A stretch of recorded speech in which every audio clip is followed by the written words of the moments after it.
Sure. And Jennifer, you're covering for Bob tonight? I am. I'm sitting in for Bob. Yeah, he's out of Okay, town. great. We'll just, if you don't mind, folks, we'll just one more minute just in case Peter or Charles Charles. running a little bit late.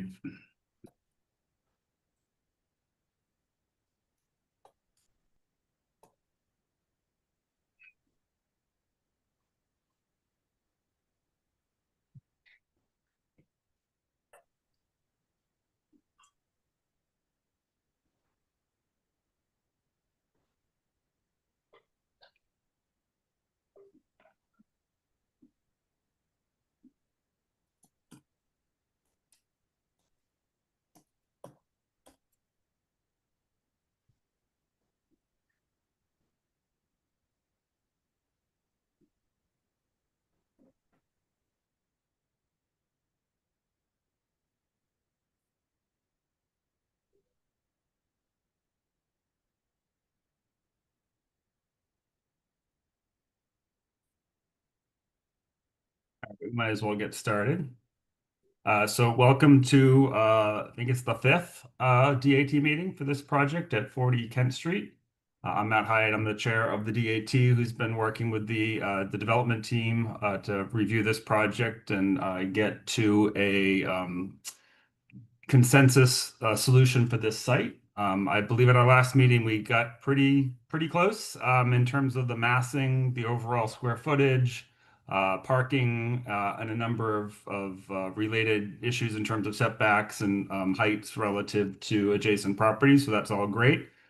We had asked the folks on the development team to next start to look at the articulation of the building, fenestration, meaning windows and doors, material choices. I think we suggested, and Peter will have to share if they have one to show, kind of building an image board, a reference board of the kinds of materials and local architecture that they might be using as reference for the stuff we're going to be seeing tonight.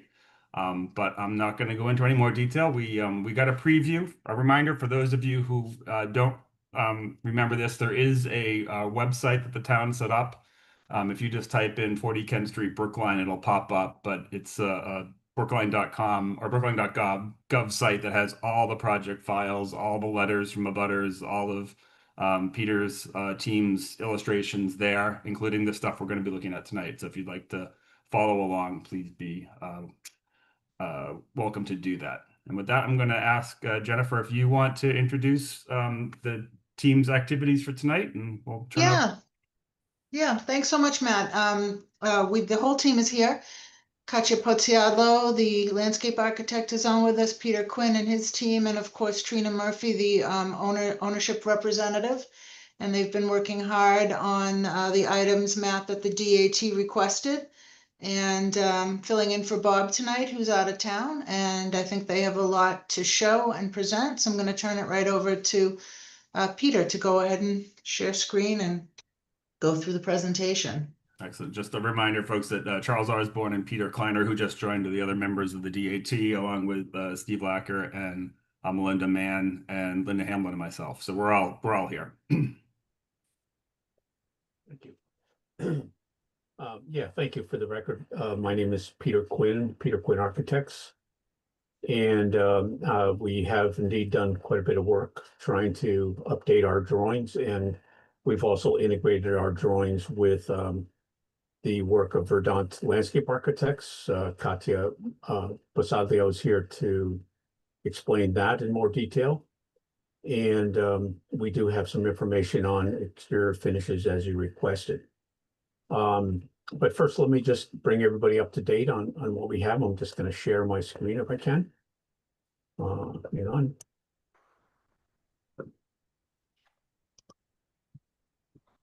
Here.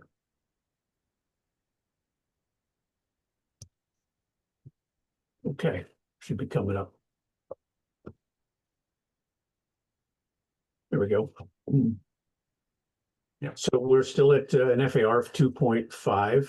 We have reformulated our units to be smaller.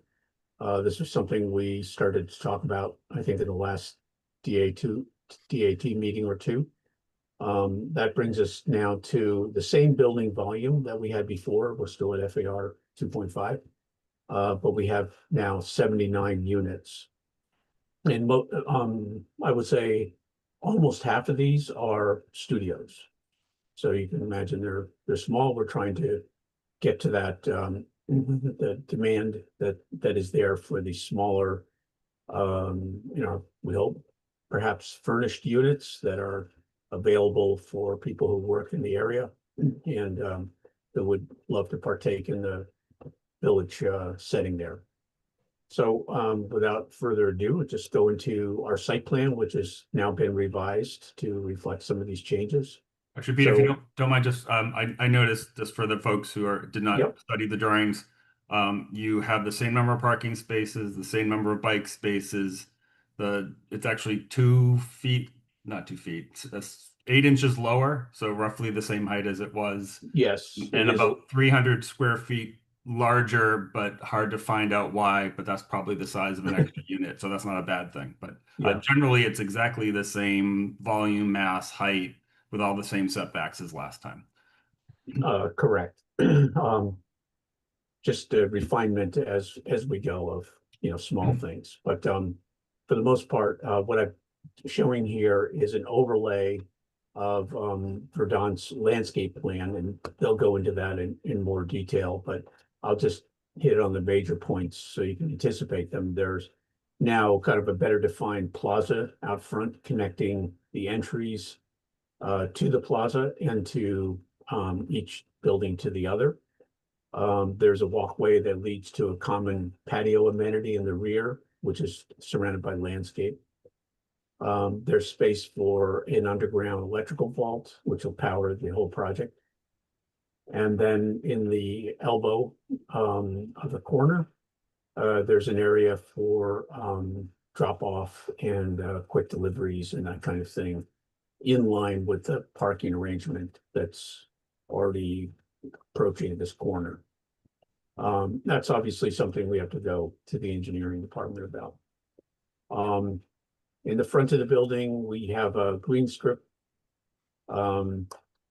which is approximately similar to the green strip in terms of width that the neighboring buildings have. We have what we call secondary entry. This is saying to commercial space that's just left over from what used to be commercial space. We've eliminated that entirely now. So this is really just a back entry, if you will, or it's a secondary entry into the building. Because of the handicap access, we actually have to have a lift to get up to the main level. The main level is coplanar with just a 2% grade across here from the sidewalk to our front door. So that's really where we're setting our building. That's the determinant for the building elevation. We've also delineated a little better. We think some of the lobby spaces that we have, if you're interested, we can go into that in more detail, but we did want to show that we were thinking about it. A living room area with a fireplace and some workspaces, waiting areas. We also have a fitness center in the back, and we have a marketing office. We figure this is going to be an important aspect of both the services that the building offers and bringing in tenants. And then behind that, we have the trash and recycling area where it says main office. That should really be maintenance office. And the trash and recycling is connected via a trash chutes, which come down right in this area. And they'll collect the trash here by staff. And then there's a platform lift that will take the trash bins out to the sidewalk at scheduled times. The difference in elevation here is about 2.5 to 3 feet. So you definitely need to have this lift in here. Can't do it with a ramp. The rest of the ground floor is taken up with some units. We have a hallway on the east side and the west side, each one semi-enclosed from the lobby space by doorways to keep the noise out of the residential areas. So that's our basic ground floor scheme. You can see we've surrounded the building with landscape for the most part, except for those areas where we need to have walkways or driveways. The basement is, as you mentioned, Matt, is pretty much the same as before. We still have some more work to do on getting enough bite spaces down here. We're a few short, but you know, next time around, or eventually when we hardline this in schematic, or we'll present it to the planning board, we'll get that right. Going up through the building, I've seen this before. It's a simple double-loaded corridor, but it does have this bend in it. Gets us the units north and south off that corridor. The 40 Kent Street building will have 5 units in it, one on each side of the main stairway and one in the attic. So there's 2 floors of units and then a 3rd floor in the attic, 3rd unit. Not much changes to get to the roof, and at the roof we have a common deck and the elevator and 2 stairways. There is the step back that we talked about before, where the roof, the back of the building is pulled back to create private unit balconies. Katya has given us some guidance on plantings on those. This one, for instance, has a 9-foot planting before you get to the unit deck. Out of the hope that the expectation that the deck, whatever noise it might generate, will not affect the neighbors because it's so far back from its edge. Let's see. In terms of elevations, starting with the front. So we've come in with a scheme which where we have a darker brick in a 4-story pattern, a 4-story layout, and that's in the face of that is a projected balcony. That balcony goes all the way up to the 5th floor. It's a 5-story building. We do have a cornice line here, which more or less approximates the height of the neighboring building. So we're trying to keep that street edge or that street feature constant. And then we have a kind of a lighter facade material to go up to the 5th floor in the parapet. So this, the other material that you see here, and I'll go into the materials a little better at the end of this, is actually like a fiber cement or composite wood. So it's permanent, and it's just added as an element to give some softer features to the facade. On the side view, you can see that we've sorry, I want to show this side first. There's the 40 Kent Street. It does sit, you know, in the angle so that you're seeing it a little bit skewed here. And then we have a pattern of windows, which is a big picture window, a venting window, and then a small transom. At the entry, we've taken a cue from the neighboring building without copying it, but we actually have sort of more of contemporary little corrugated roof lines to mark the entry. And then this whole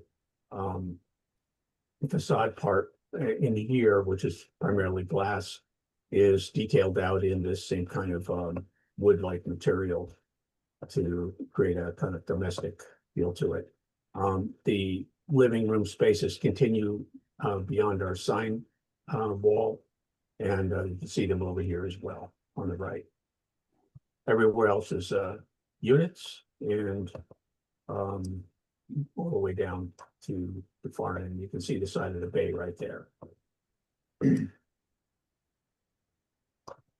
On the 40 Kent, as we have virtually from the beginning, we are adding a dormer up there to create headroom and space for that for the unit on the attic level.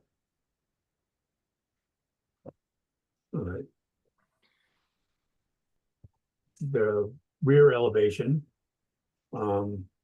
facing our neighbors. These elevations right in here are all flat to us. All the others are skewed, so that's why they look, you know, a little unreadable. But in here, these are the areas where they step back with the decks and the roof gardens. And then we present 3 stories to our Linden Street neighbors in the rear. You also can see the backside of the 40 Kent Street building, and also the small patio area that we're creating for common amenity. And then finally, the side facing the parking lot is a repetitive side. What you're seeing here are all the units that are aligned along that side, plus the enclosure for the ramp. That's where these small galley windows are.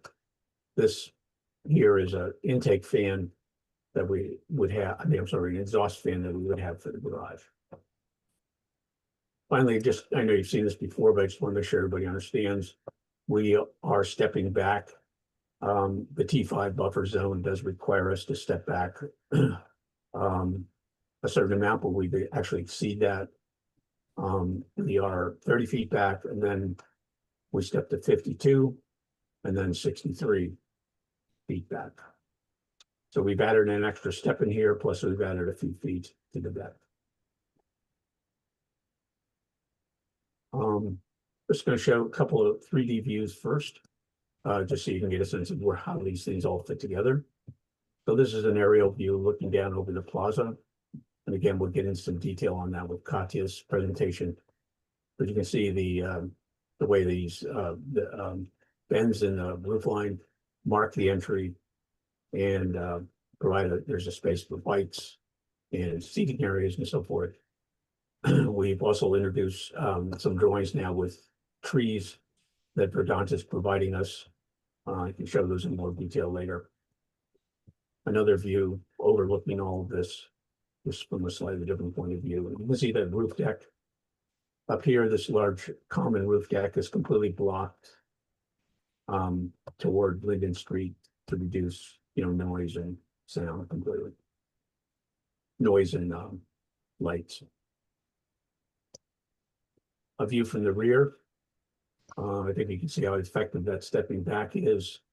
Really, the primary view here of these 2.5 and 3-story buildings with almost a common eave line. You're looking at the little patio area here. This is the view over the parking lot. Again, you're seeing the 2 private roof decks at each level. And again, this is a green roof area in here that would be filled in with plantings. So that when you're standing on here, you really can't see your Linden Street neighbors. A view from the front the Kent Street side. You're seeing the garage entry there. This is the trash entry. There's also another egress door in there as well.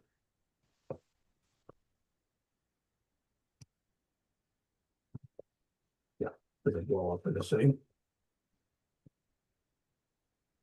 The view looking down Kent Street toward the 40 Kent Street building now moved. And we've reintroduced all the trees that were here originally in the nice canopy along the street edge.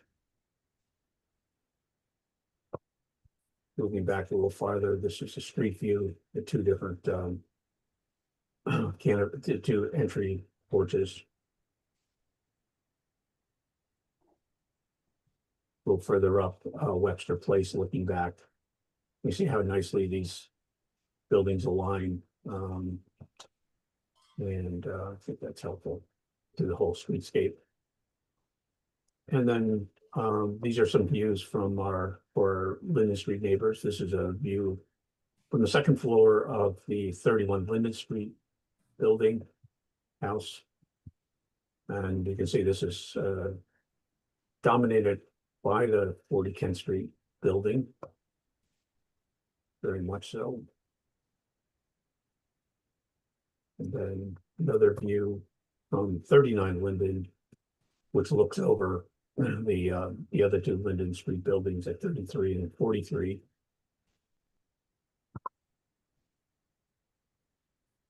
There might be one other I forgot here. Yeah, 33 looking from the second floor.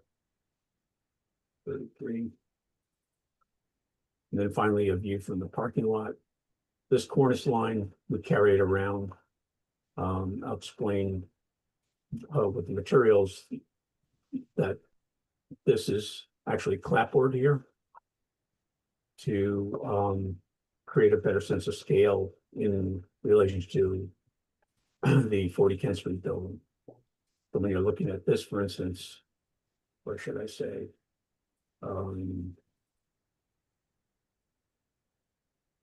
Stand by. Thanks.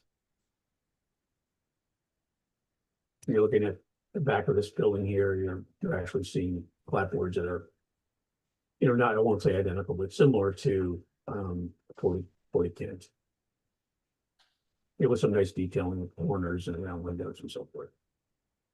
Not trying to imitate it, but trying to take some cues from its scale. So going back to our 2D drawings, just want to show some things about the exterior materials. So these are our primary materials on the main building. We are using a fiber cement panel between the windows, smooth, and then this wood material that I mentioned around the entry. And then we have, that's the fiber cement material. And then here we have the clapboard that or lap siding that we were just talking about. Yeah, that's a fiber cement. And then finally, our main material between the windows, in the field around the window areas is a stucco. But we would do that as a synthetic stucco, on a foam base. Since we have to do these buildings as, to meet this specialized stretch code, which, I believe at this point, the common consensus is to do that with as passive house. We're going to have to put foam on these buildings anyways, and so it's a logical choice to make that as our siding as well with the synthetic stuff stucco over it. Just to confirm, the vintage wood is the name of a product line, but that's Yes, not it actually is. wood, correct? It Yeah. won't fade, it won't weather. We've Right. had a number of projects use real wood in the area, so I think this is a Yeah, durable we choice. I love the real wood, but we've stopped using it because of that very same thing. Yeah. It's not just that it fades unevenly, which doesn't look well. And then in the front on Kent Street and along the front on Webster, we have a brick veneer, 2 different shades of gray, to give it kind of an interesting urban look, somewhat separate from the yellow iron spot brick to the right on Kent Street. We have the same kind of wood material that we had around that entry, that vintage wood. And then we also bring around that clapboard lap siding as well. On the existing building that's now moved, as anybody's taken a look at that building knows, it's not in very good shape. So we expect that we'll get some help from historic, from consultants, but I believe we're going to end up replacing a lot of that siding with a similar lap siding, which will be painted. And I'm sure we can preserve most of the cornice and the coins at the corner and so forth.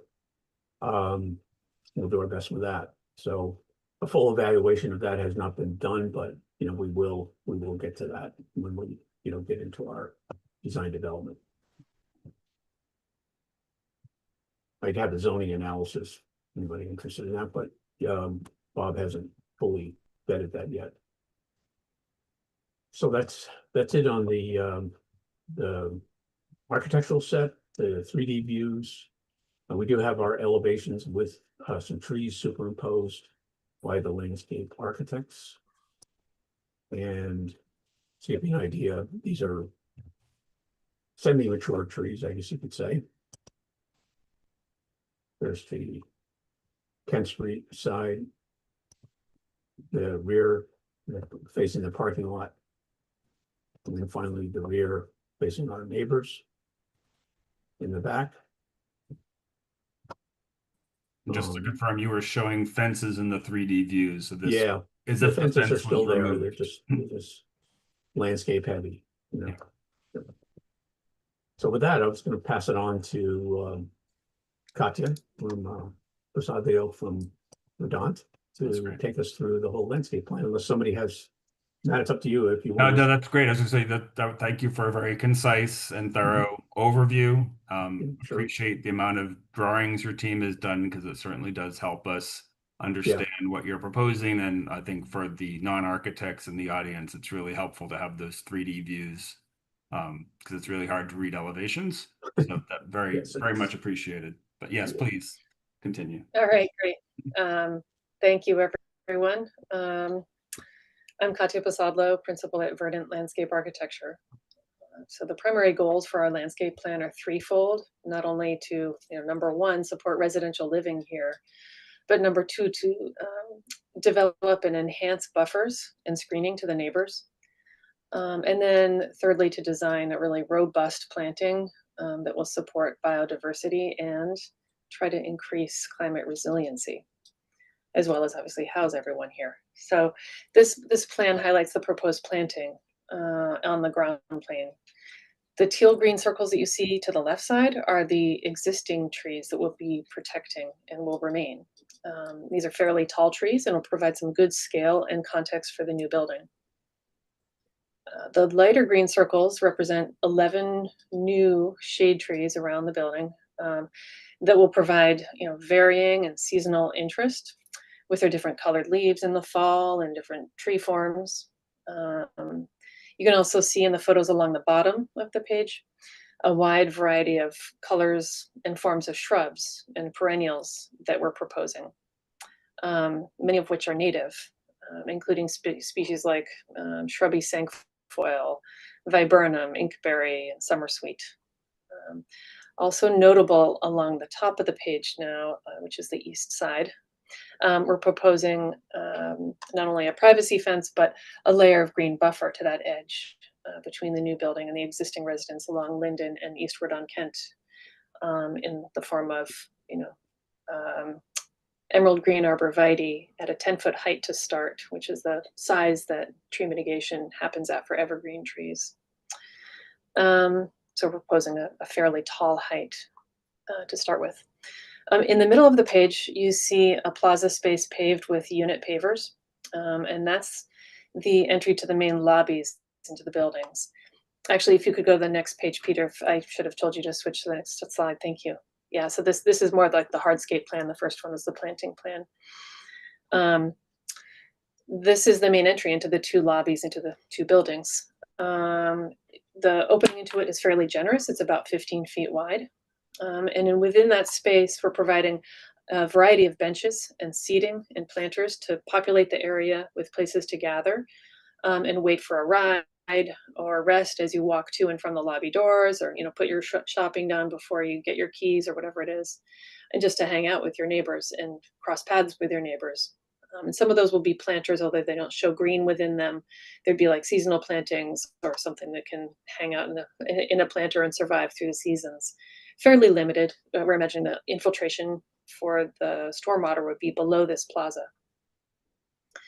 So we don't have any large trees within it. In front of that plaza area, we're working, and it'll be sussed out a little bit further, in the future, this drop-off zone that you see in the white painted striping, which would also be signed as like a temporary parking area only, so that like deliveries and loading can happen easily right near the front doors. However, the existing open curb cuts into the sites there now will be all closed up, creating a very completely pedestrian-oriented and safe place in this plaza area and on the sidewalk where no cars will be able to get into the site over here at all. Instead, all that long-term parking is coming, underground, accessed by a ramp that comes off Kent Street on that upper right-hand corner, as you saw before. But back to the residential experience, in addition to this lovely entry plaza that's very welcoming, we've designed two other shared amenity spaces among some of the other patio, like porches and things. One is at grade here, shown on this page in the rear, for the residents to come back and have a space that's set away from the buildings a little bit, so that you're not like looking into other people, the residents' windows. But you'll be able to like barbecue or do some outdoor dining, hanging out in the green space, enjoying the surroundings. A portion of that yard is actually above the garage structure. You can see the dash line that runs through it. And landscape above structure doesn't lend itself well to big trees, but it does lend itself pretty well to lawn. So we actually developed a portion of this space as lawn, which, flexible for little kids to play on or whatever might want to happen on the lawn area, which is nice to have an opportunity for. Next. Well, actually, I'll point out one other thing on the far right-hand corner of this plan. There's a secondary doorway that Peter pointed out before. It's a bit of sort of like an egress secondary door, not the primary door, but it also has a bench located there. So we thought it might be nice to have a different, because of the solar aspect as the sun moves around the building. Maybe someone wants to hang out in the sun versus not be in the sun. So they come out here and sort of like that front porch, eyes on the street kind of feel at a bench here. And there's a couple other special paving zones just at the top of the page here. One for another secondary egress and the trash exit area, as well as the apron to the garage would have a special paving apron. So if you go to the next slide, please. As the building steps back in the upper levels, we're proposing several zones of vegetated green roof. So here on the second level, above the garage ramp, and on the roof of that ramp, there's a zone of sedum plantings right there. So abutters to the east at the top of the page there will have a view of this greenery. And then on the following page, where the building steps back from the north, the left side, at level 4, so we've jumped up a couple floors, is another area of vegetated green roof. And the two units that face this rear corner are going to also have those small outdoor patio spaces for their individual use, as Peter described before. But because of that green roof zone outside of those patios, it keeps the people occupying those patios set back from the edge. So no one would ever be able to perceive what's happening inside those patios because they're set back behind the green. And then on the following page, we step up to the 5th level and see another pair of porches similar, but step back even further. And that was shown really well on Peter's elevations as well. And then lastly, on the roof deck, I guess you call it 6th level in a way, another shared amenity space where people can come out and get some fresh air and sun. Although a good deal of this roof is reserved for HVAC or mechanicals and other vents and things, the space between the elevator overrun and these staircases has this nice deck area where there'd be like another barbecue and some more furnishings for people. I think that might conclude our presentation at the moment. Happy to go back to any of the, maybe the planting plan at the beginning, if people want to see more specifics about the ground level planting. I could point out the transformer underground, the vault, transformer vault area, we'll be planting around it, so it won't be perceived readily, but it will be there. There's no denying it. But there'll be shrubs kind of around it and ground covers around it. So a little bit concealed. That's great. There are actually 2 questions in the chat since you have the floor. One was asking about how you keep the green areas on the upper balconies cared for, and I think it's sedum, but if you could talk a little bit about the maintenance of that kind of approach to green roof. Sure. So we've done this on a number of buildings. And so maintenance for sedum, it needs to be weeded occasionally because despite what you could imagine, somehow seeds do come in from birds or whatever. So sometimes like these weird tall grasses will grow. So it needs to be weeded maybe once a year or something like that. And then it will require very minimal irrigation, but some irrigation, especially for establishment, but then also in times of drought. So there'll be a very low-key kind of irrigation system to keep them lush and nice so that they don't brown out totally in the like heat of August or whatever during drought. Other maintenance, sometimes you need to supplement the lightweight soils that they grow in, because they can kind of contract or erode away, blow away in the wind, if you will. Um, Well, that's very that's helpful. kind of it. It's really a low maintenance kind of a system, though. Yeah. The other questions, perhaps not super fair to you, but Peter had shown some fairly large trees in his elevations that showed the landscape and with respect to the building. Can you maybe just Yeah, talk about the size of tree you're intending to put in day one and kind of the number of years to maturity that people can expect? absolutely. I can try to answer that. So in some of these elevations, we're showing trees, well, in all of them, we're showing trees at maybe year 10 or something like that. This is not a day one view. On day one, the trees will all be at least 3 inches in caliper. And in this view, you see 2 larger trees on either side with 3 smaller trees in the middle. I was guesstimating the sugar maple on your left and the oak on the far right might be slightly faster growing or bigger in general sized trees as they mature, versus the 3 in the middle are Nyssa sylvatica, or no, excuse me, sweet gum, liquid ambar styrus afflua. They might be a little slower growing, maybe not, depending on you can't really predict sometimes. But we're showing, see, they're about 3 stories tall. They're at the 3rd level. It's 30 feet. I would guess that's about 10 years old. Right. And then in the other, there's a couple of views where there's some much larger trees. Those are the 2 existing trees On the that rear are, side. yeah, the other one, I think. One of the other ones. There's a big cork tree and I think it's a sycamore maple. Yeah, this view. Yeah. The one on the left is an existing tree, and the one in the middle on the right, directly behind the relocated 40 Kent, that's actually a double. We didn't have a good Photoshop version of the tree to show. I think it's a 2-trunk sycamore maple that's existing there. And we're proposing to plant an American elm disease-resistant variety within between the 2. Peter, Yeah. would you mind just going to the landscape plan for a second? And just another comment, would you mind showing the 2 trees are going to be preserved one more time? Right there. Yeah. The There's one right at the property, like in the existing property line, pretty much. And then another one. Yeah. Yeah. Yeah, that's the cork tree, and this is the sycamore, the 2-trunk sycamore maple. And then for my own question, the 2 trees that are between the sidewalk and the front of the building, are those trees that will grow sort of in a columnar shape, or will they need to be pruned away from the building as they grow? Yeah, technically, what we're proposing is fastigiate hornbeam, and they are fastigiate in their form and the way they grow. So there's a picture of them right there just to the right of the plan view. In the images on the right, it's a second from the top on the left. Right That's a view of fastigiate hornbeam. Yeah. Okay. Selected specifically because it's growing in that space. So I'm just trying to read the comments to make sure while we have you. There's a question about the ability to preserve trees along the edge to the adjacent parking lot. Looking at your excavation, I don't see how you could. That root system is going to be disrupted by the excavation for the parking, because you're only about 5 feet away from the Yep. property line. Maybe just confirm that's accurate. Garage, yeah, the new garage wall is 15 feet away from the rear property line. So But on the that's much side. more than I'm used to. on this side here. Oh, okay, there. Yeah. Yeah. We're not preserving trees along that edge on our side.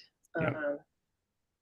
Yep. And just to confirm, we've talked about this at an earlier hearing, the existing mature trees at the corner of Kent and Webster are, we sort of question the condition of those trees.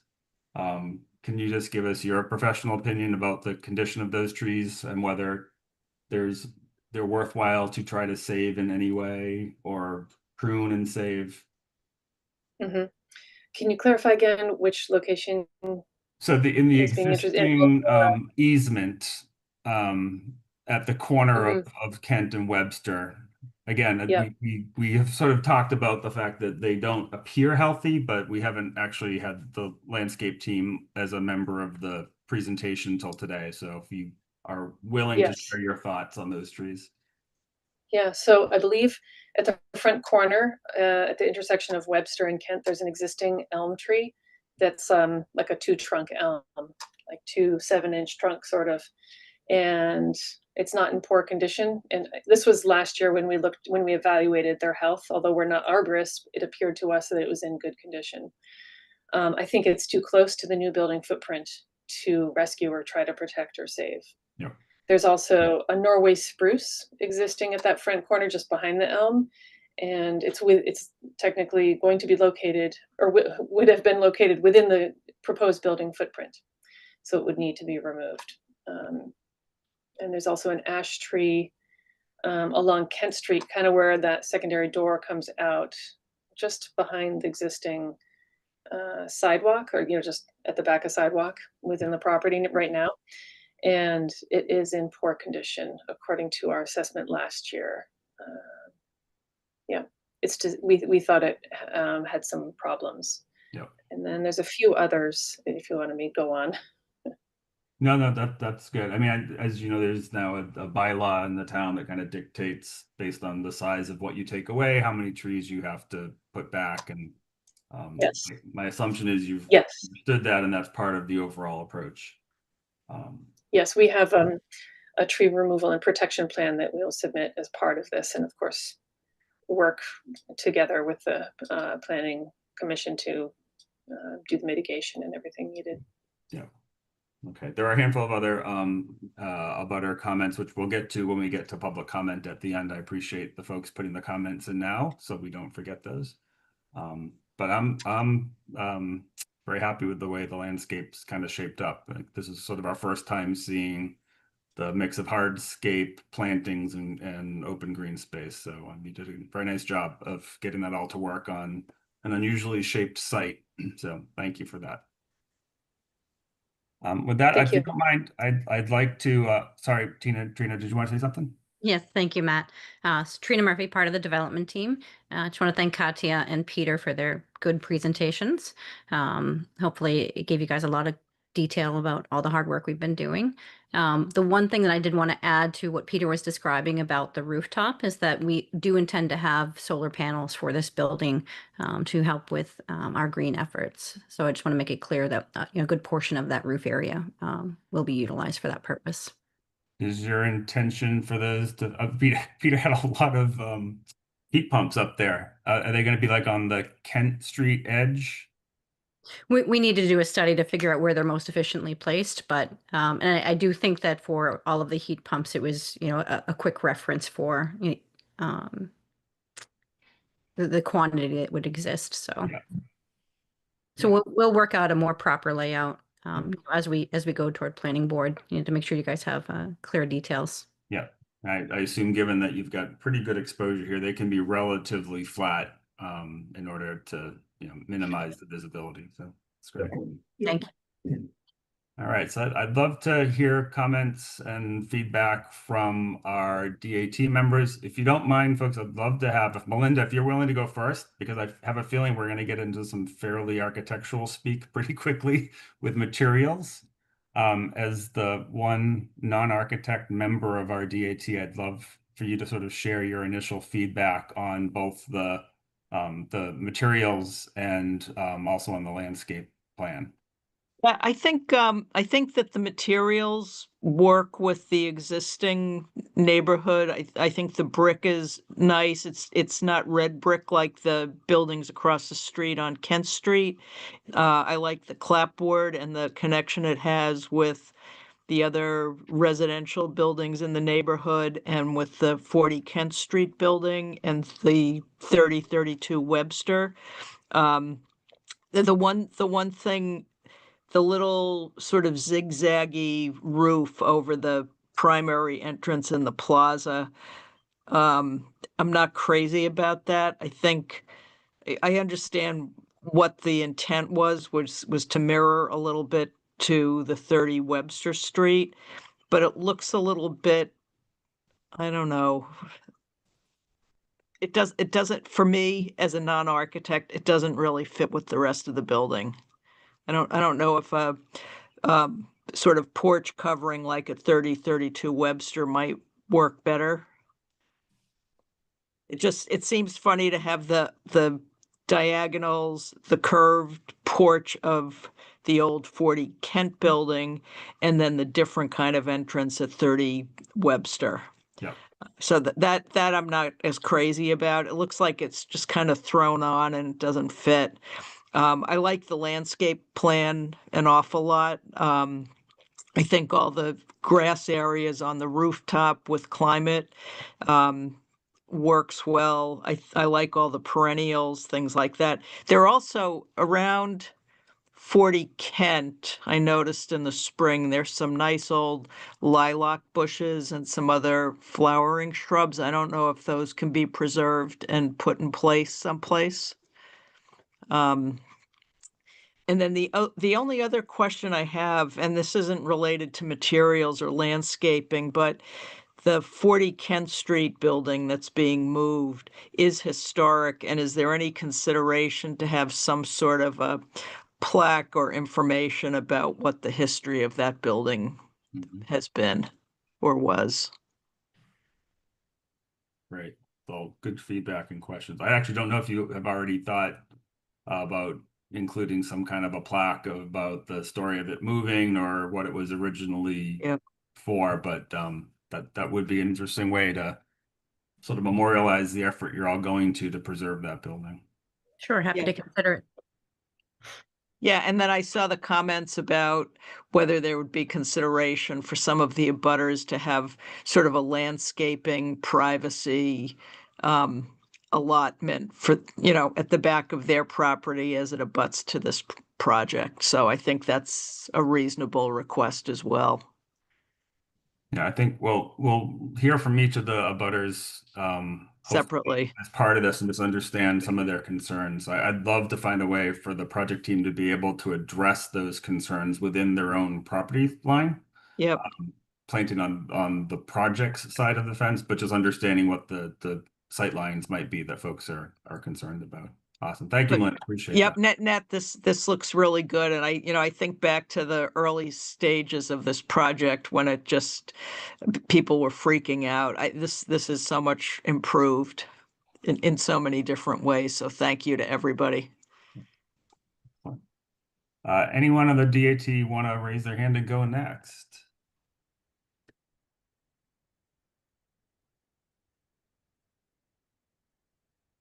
If not, I'm going to call on Really? Are you kidding? Nobody from the DAT is saying anything? Linda, you're up. Okay, all right. Well, no, I think certainly the facade is much better, the fenestration and getting it much simpler, and it says a backdrop. My biggest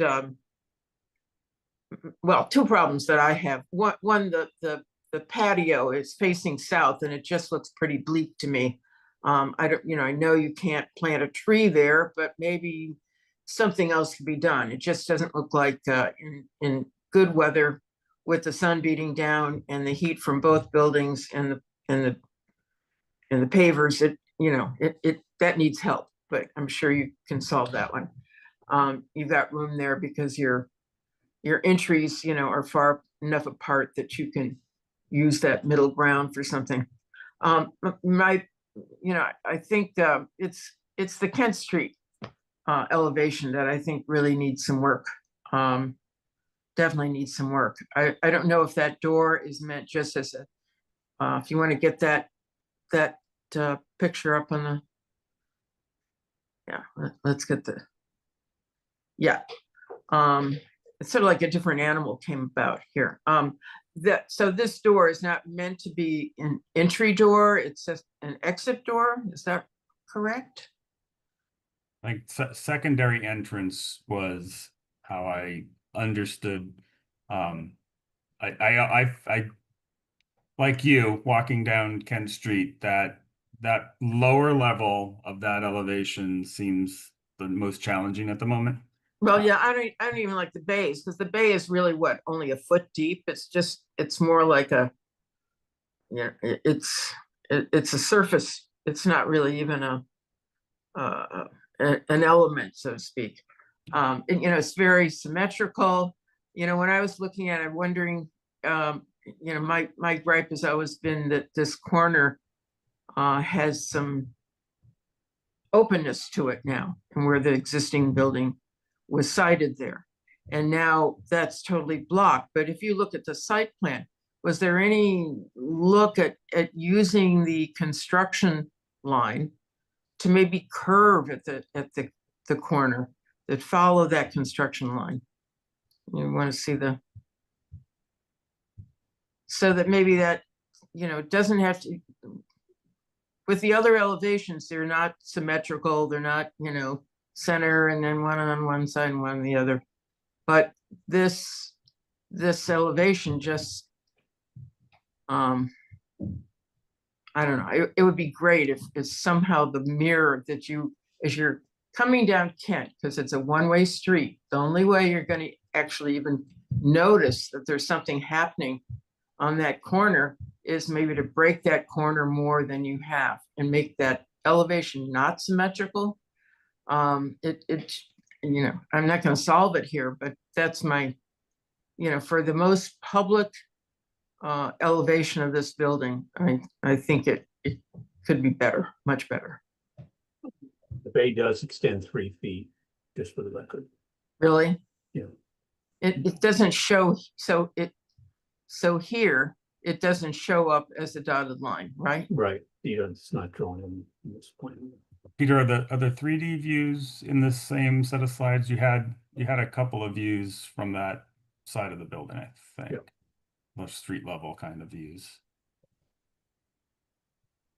Street level, this is aerial. Yeah. There's the corner that Linda was just talking about. Yeah.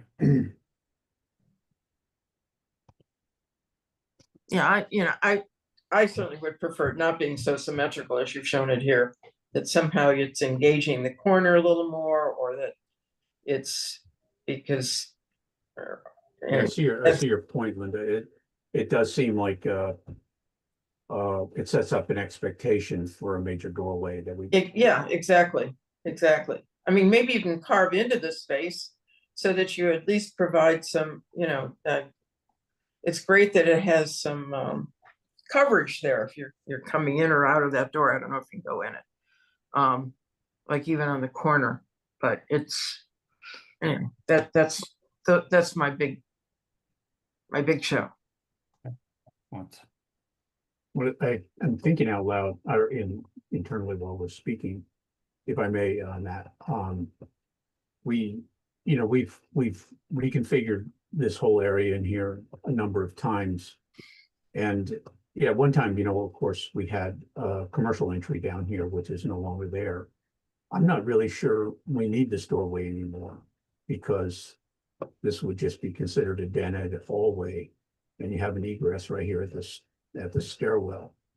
So, I think we can look at that, actually just getting rid of it entirely, and then just having a course of windows at the ground floor, and maybe try to do something more with landscaping. Well, yeah, I don't like the bay. I think it's, yeah, the bays above don't do anything for me. I had a similar reaction to the bay when I saw it in plan, that it really doesn't, it's not as if you've developed every unit plan, which I appreciate. You're still early days, but the sort of centering of the bay, where it's half split between two different units, when you look at it in the second floor or third floor plan, it feels like if you look at the building next door, and I'm not saying do what the building next door did, each bay is associated with a different unit, and it's sort of not jammed together. So if you wanted to keep something with the bay, perhaps you think about separating those, and kind of reorganizing the elevation into things that are sort of reflective of the units that are behind. It's two stacks of units all the way down, and that might then set up a gap between the bays that works with the main entry door. Again, the two adjacent buildings kind of use that strategy in a different way. I like having a door there, because I do think one of the things when you get to transportation is going to be like, where are deliveries, mail, and Ubers best, on Webster or on Kent? And I appreciate that the primary entrance is now at that elbow on Webster, but it may be that you want to have the Uber and Lyft pin for this property put on Kent so that they don't end up going down Webster. Deliveries are a little different, mail's a little different. I appreciate you've got a loading spot now where that could be designated as where they temporarily park the FedEx truck while they're bringing the packages in. But like Linda, the thing on the elevation, the front elevation, the Kent Street elevation, I'll call it, that is challenging for me is the variety of openings you have on the right-hand side, from the secondary door to a unit window to a recess for access to where the trash is brought out to the garage. I think the garage setback, that could be fine, but the number of things happening there that are really idiosyncratic kind of competes with the center logic of having that bay. Kind of, the symmetry of it is really undermined by those things at the ground level, to the point where I don't know that having symmetry is helping you overall. And it almost might be what's the best organization with all those elements happening at the ground floor, kind of looked at horizontally, and perhaps there's a break before the stuff that is on the second floor and up. But other members of the DAT, Charles, you get your hand up. Perfect. You're up. Sure. Glad you beat me to the punch, Linda. I think there's a lot here, and a tremendous amount of work, and one could say it checks the boxes. I think it does more than that, but I think the orientation to the neighborhood is greatly improved. The elbow, call it a plaza or a court or whatever it is, I think is terrific. And I like, with the call it the plaza or the court there, it connects like to the public, and it connects to the neighborhood. But I also like that the architects carried it inside, and the composition of the lobby, I think, is really great. And so you're promoting, not something that's just architectural or a look or a space, but I think the scene for really good, sort of healthy social interaction, which will be great for the community as well. And I think it does. You address scale, stepping down and stepping back, and then you've really embraced the landscape, or the landscape has really embraced the project. Maybe it's more like it. And so I think those things are it's really, I see a lot of achievement in terms of responding to, not just checking the boxes, but responding to the input and the context of the context of the neighborhood and the larger village context. And you really responded, I think, to a lot of the comments. That specific things about the project. Well, one thing this project is, if the elevations, you step back and you look at it, it's so granular, looking at all these, modular windows and repetition. And so Peter, and design team, what I really, actually love about what you've done is you picked up on the historic house and the cornice there. And so, like, if you look at the corner of the building, and Linda, I think they handled it quite nicely. You have that dark panel turn the corner. If you looked at the front, you'd see this dark panel, and it turns the corner, and you have it's okay. We don't have to look at it. Yeah. It turns the corner, and actually, let's look at it. It's almost like a pilaster. If you look at the other corner, it's almost like a pilaster there. And it's, I think it's super successful. And what it does is it starts to lead into, you remember how there was that sawtooth elevation? I think now the elevation has evolved so that there are these different sections of the building, and if we can maybe go from here, looking from the corner, looking into the corner. Yeah, is you start to see these sections of the building turning and then starting to step down, and then you see the new building. It's almost lyrical, the kind of movement that that these different sort of segmented facades, there's a movement. So I think the movement's fantastic. I think it really is a great job scaling down. I can't resist this comment about the canopy, and I'll reiterate earlier comment. The canopy looks a little bit like a bus shelter that you moved along when you moved the Kent Street building. You picked it up someplace, and I think that the building's so granular that in certain situations, if you pick up the strength of another horizontal cornice of some sort, you'll start to it's really, with all the granularity, you want certain things that really unify the building. And I think things like the wood on the balconies, the cornices up high, all that does. And I think that you've got a great opportunity there to have a very strong, roof section, another cornice, and that would set up, the plaza. And, I feel really positive about all these things. I really like the movement and the scaling down, but I like the strength of the expression of the cornices because that's a unifying element. And then just to kind of wrap it up, that it would be helpful to have some sections cut,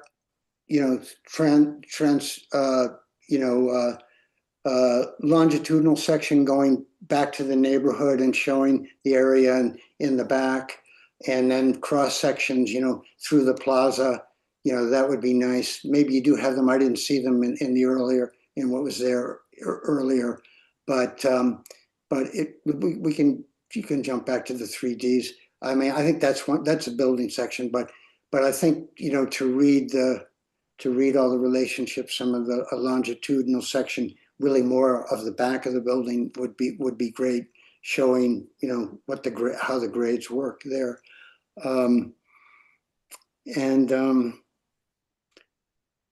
I think that is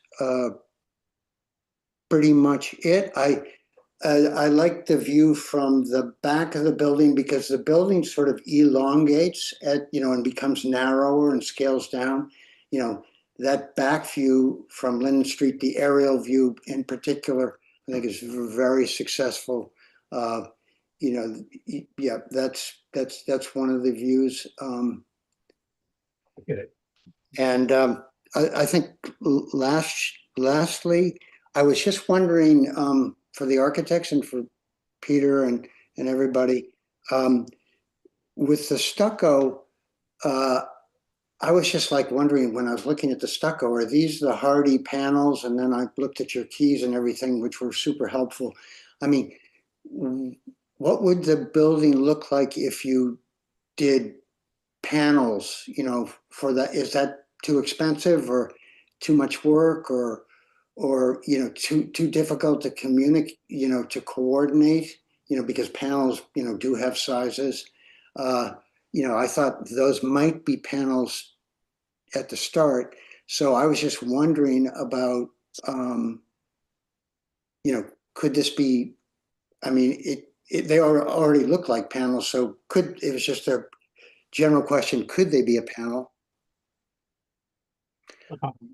And then Peter, let me just do my last thing, and then I'll be done. And then going back to the view looking into the plaza, aerial view looking into the plaza. Okay, yeah, just maybe at the angle. I like the angle, but that's okay. Yeah, yeah. That I was just wondering, I mean, I think these trees, I think there's like about 6 feet from the center line of the tree to the face of the building, so they're going to need to be pretty vertical. And so what I was just wondering is if I look at the plaza, uh, which I'm really pleased with, people generally like to sit on the edges of spaces. So I'm not sure that people are going to want to sit right in the middle of spaces. So I was wondering, would this be the opportunity to, without, and it would miss, if you take the center of the plaza, it misses the center lines of the doors. It's slightly inside. Could you, since you're going to have columnar trees probably along the street there, I guess that's what they are, they're sweet gums. Could you put like a great big tree in the center, a big glorious tree? And then once again, just like like I was talking about with the cornices, you'd have a big tree like you have in the backyard that would really make a statement, of some contrast, to the building, because it is a big building. But I think you're doing a great job, basically scaling it down. But, that's just an idea of, moving the benches to the perimeter, which is a little, I think, more socially conducive, and thinking of like some really great, beautiful tree in the center of that space, slightly off center, but that's it. Thank you very much. Thank you. Great work. Thank you, Charles. Peter, I'll give you an opportunity if you would, just to comment on the idea of the synthetic stucco versus panel, what your thoughts have been. Yeah. We actually think that the stucco could be very successful here. And, we had drawn it as panels before. It's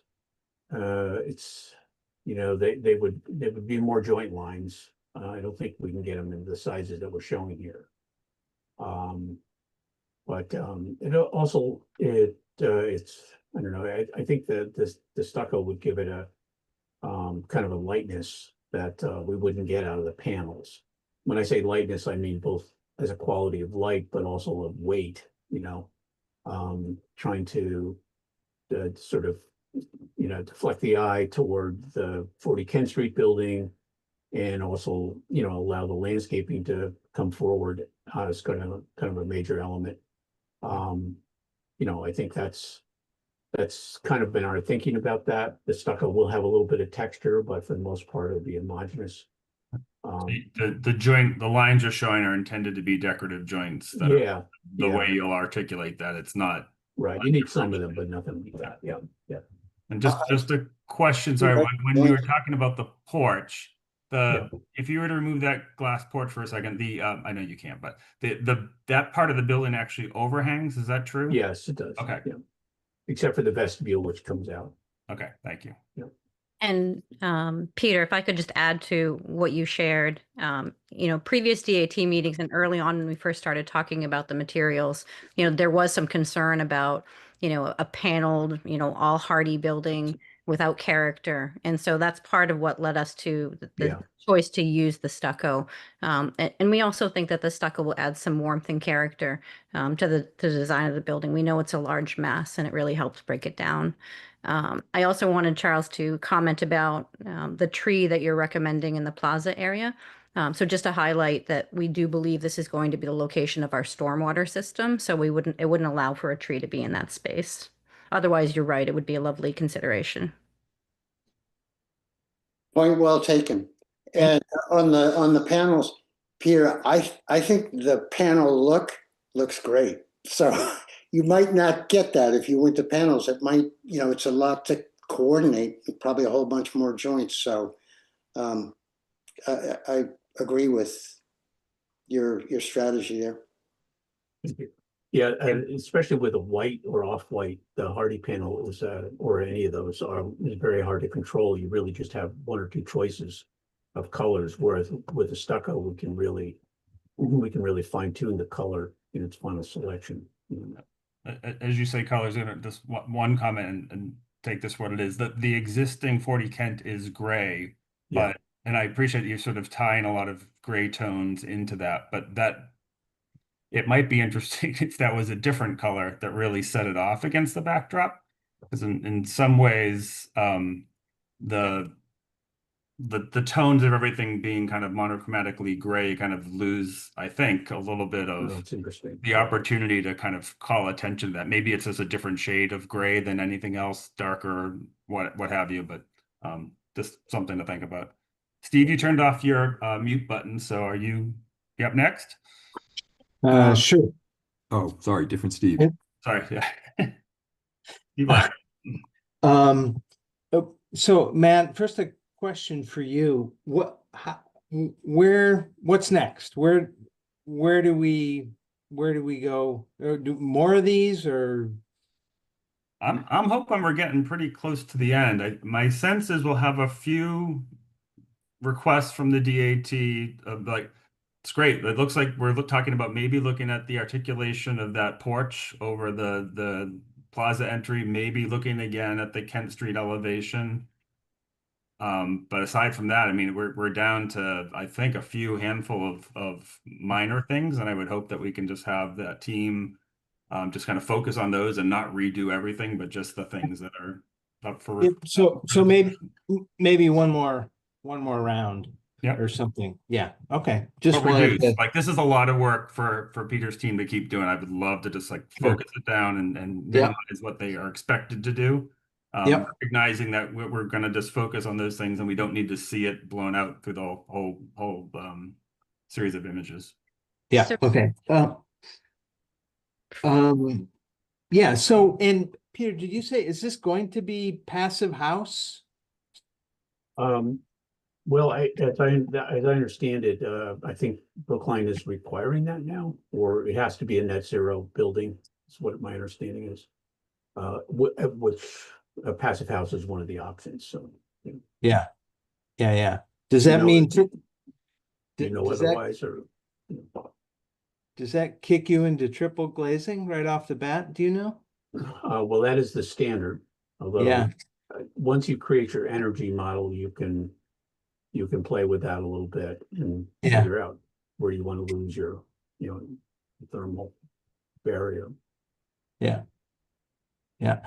Um, yeah. So one of the things that uh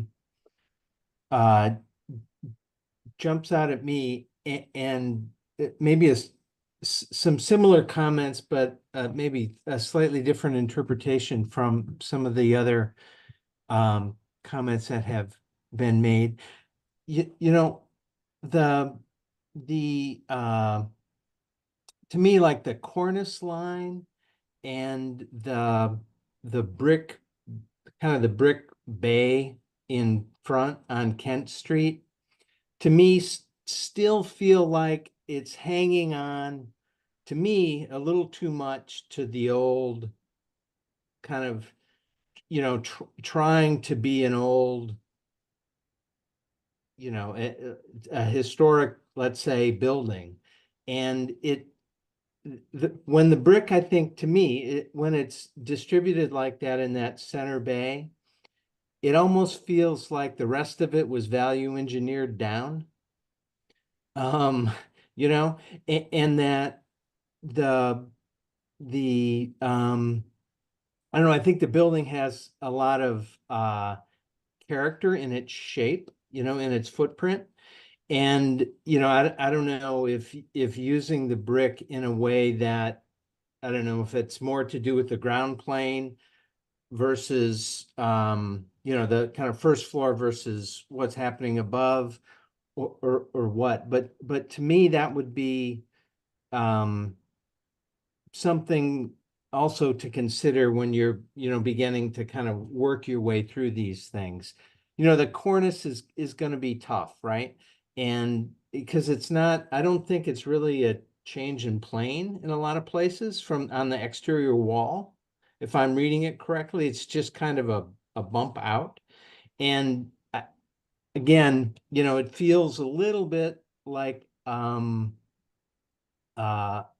like a leftover. And if there's another way to do that, that is maybe more in keeping with, like, let's say the long elevation, I think that would be interesting to explore. The the other comment, and so with those bays, the different bays on the different elevations, are the bays out at like a maximum build line, or is there, how are you, yeah, if you jump to a floor plan, just any of those upper level Yeah. plans, So, how, yeah, how is that? Are you like hard up against like a build line there, or how is that working? We haven't really completely assessed all of the setback requirements because it is somewhat of a formula, but I think as long as this is a bay, it is compliant as it is now. But I believe we are at the maximum, which would be, roughly 5 feet. I think at Yeah. the last hearing, you'd mentioned that your Could move it the forward a face of little it bit. is where the curve of the adjacent bay is, and you're picking up the same Yeah. change in plane as the adjacent building. So yeah, it can be extended farther forward. Yeah. to where it's Well, about. I guess just where I was going was, again, I'm not sure the bay is actually the right way to be. I don't want to say the right way, but another way to think about this, I think, is, to think of it more as, are these things, is this thing more of, is it folding around the building, right? Are these all are these all kind of folds as opposed to bays? You know what I mean? Mhm. And so the perimeter has a kind of consistency to it, and then maybe the ground floor is doing, something different material in terms of material, but also maybe then reflects a different footprint at the ground floor. Again, just kind of a way to think about it. And part of what comes to mind when I say that is, can you go back to one of the elevations? Sure. One of the sides? Yeah. So with stucco, right, the tell is always going to be like, what is that, right?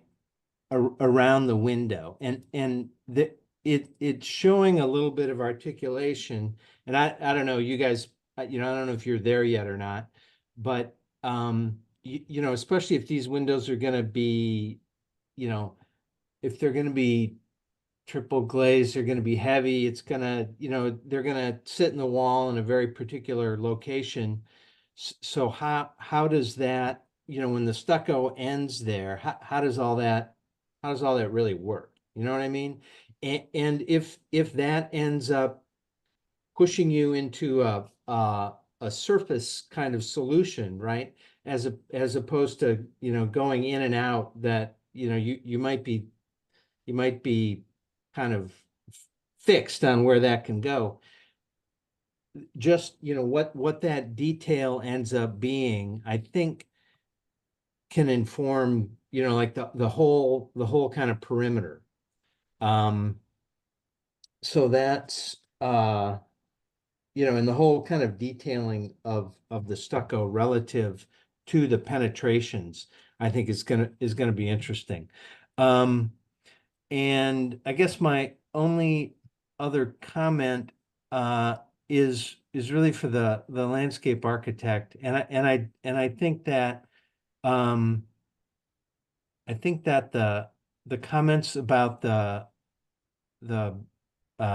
Kent Street elevation, maybe looking at something that's less symmetrical, I think that also could be reinforced with the landscape. And, in the village, the real issue with street trees is what side of the street the overhead wires are on.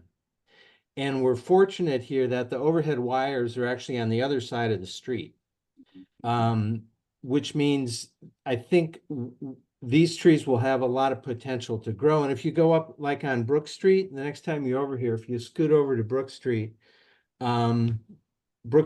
between, the village and Aspinwall, You know, there are lindens planted there, but I mean, trees are relatively smart in growing away from buildings. And I always, you know, when the narrow kind of columnar trees end up getting planted as street trees, to me, sometimes they don't work as well as just a regular canopy tree that will automatically, you know, grow and lean away from the building. It'll lean into the light. So I would advocate more, you know, just take whatever those trees are and just run them all the way down Kent Street as well. I think they'll have a good chance to a good chance to thrive, especially again with the wires on the other side of the street. And I guess that's it for me. Great. Thank As you, long Steve. as we brought up, Peter, could you just talk a little bit about what you were thinking that the trim around the windows and the stucco is? Is that additional stucco or another material? Well, we have been debating this internally, but you know, I think at this point, I can't say for sure, but the client's customary way of dealing with stucco is to make this a stucco casing as well. Mhm. So that's one option. Another is to do this in a fiber cement material, which ends it more crisply. So that's something we have to really take a look at. Great. Okay. But it is intended to give a shadow line, you know, Yep. in any case. All right. Peter Kleiner, you're up if you're willing. Hi, I'll try to keep this pretty brief. I mean, I think this has come a long way. This is looking good. There's a lot of good work here, and I really appreciate it. I think just to reiterate some of the things that this entrance canopy, this entrance condition, I think is worth studying a little bit more to make it a little bit more and scale with the building, and sort of grander.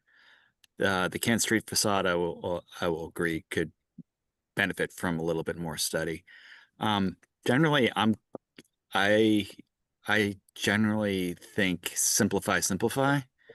And that's where I think some of the things where changes in materials, changes in grade, like at this elevation we're highlighting right now, the brick base, you know, whether that continues through and is more legible. I think I feel like some of the discussions we're having are about this facade, and I don't necessarily know that we gain anything by the change in materials around the other areas of the building. I think there's some nice changes to the scale of the windows and things that help relate the back of the building to the Linden Street and to the historic house. I don't know if you need to change to a siding material.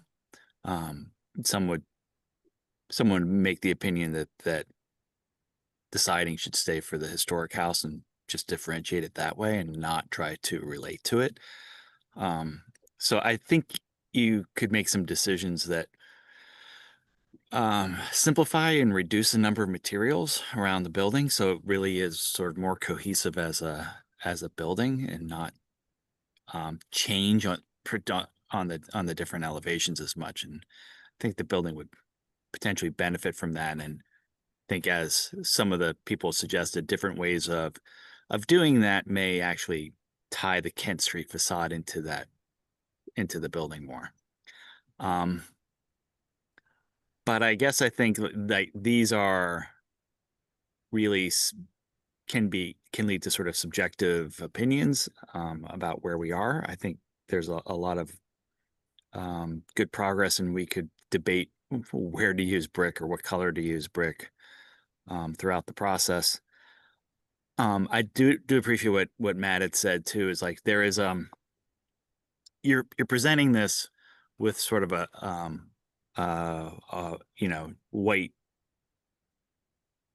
sort of backdrop of everything. So our sense of what the color tones are for this area are very muted. So the whites and grays make sense, but there may be some other opportunities that if we were looking at this and how it might work into like a photorealistic photo montage of the street, you may suggest different choices rather than the grays and white. And then I think that may be kind of it. So Great, thank you, Peter. no, I think that was the wood material. I think is used inconsistently too. Yeah. I think I see it only on the Kent Street, and again, I'm not sure you benefit from adding that, particularly in an inconsistent way. Yeah.